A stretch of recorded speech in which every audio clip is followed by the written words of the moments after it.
Hey all, Kurt Sasso here from TGT at C2E2 2011. We're here with the best kept secrets, I guess I'm going to say, of C2E2, according to Bryan J.L. who knows talent when he sees it for sure.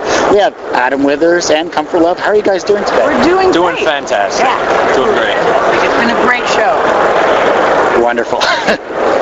You know, when I saw your work, when Bryan said to me, look, this wonderful, talented couple that does everything from inking to coloring to writing to art to et cetera, et cetera, et cetera, and he showed me the book, at first I didn't believe him, and I saw it, and it was amazing.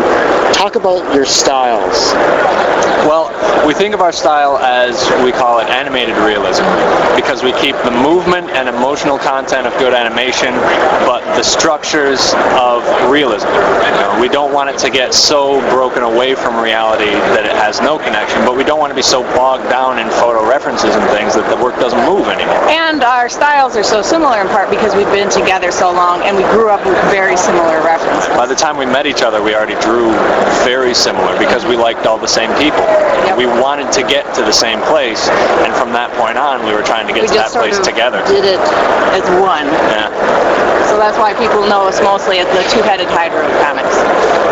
So it's a hive mind aspect going on. Exactly. It's a symbiosis. Well, we both write, we both draw, we both color, and we both letter each book. Together. Yeah. Every single panel, every page. So it's not you do one page, you do the other, you just keep going. Yeah. Right, and it's not even necessarily one does one aspect of the penciling and one does the other. We'll draw on each other's stuff all the time. It's impossible to separate. She was in a church one night complaining about Peter Parker, and I slipped down from the rafters and slimed her. And ever since, we've been inseparable. That's right. I'm just hoping I don't give her cancer at this point. It's hard to segue from that. Yeah. But Speaking of toxic ooze. yeah, speaking of toxic ooze, great turtle shirt, by the way.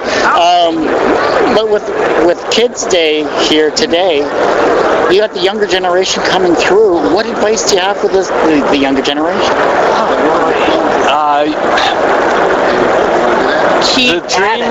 The dream of the past has changed, but you have never lived in a world with more opportunity than the one you live in now. It's not going to be the same for you as it was for the people that came before you, but you are going to have chances nobody has ever had. If you're doing comics in the 90s, indie comics, it was almost impossible to do that kind of work, to do all the pay stuff that was required. Crazy. Go ask Brian Glass about it. But to do comics today, having the internet, having print on demand, it's an amazing opportunity. It just, it's hard to get the word out exactly because there's so much media out there in a white earbud world. In terms of the digital media that's in play now with the iPad apps, with this new world of the internet that is truly at your fingertips, do you find that your style really is that the frontier of that? I don't really think of it in those terms. All I think about is trying to produce something that I would want to read. We started self-publishing because, in a way, we got tired of waiting for somebody else to make the comic that we've been waiting to read. And we decided to do it ourselves. And I don't think it's so much about the style, but it's about the way you look at the business. That's the different thing.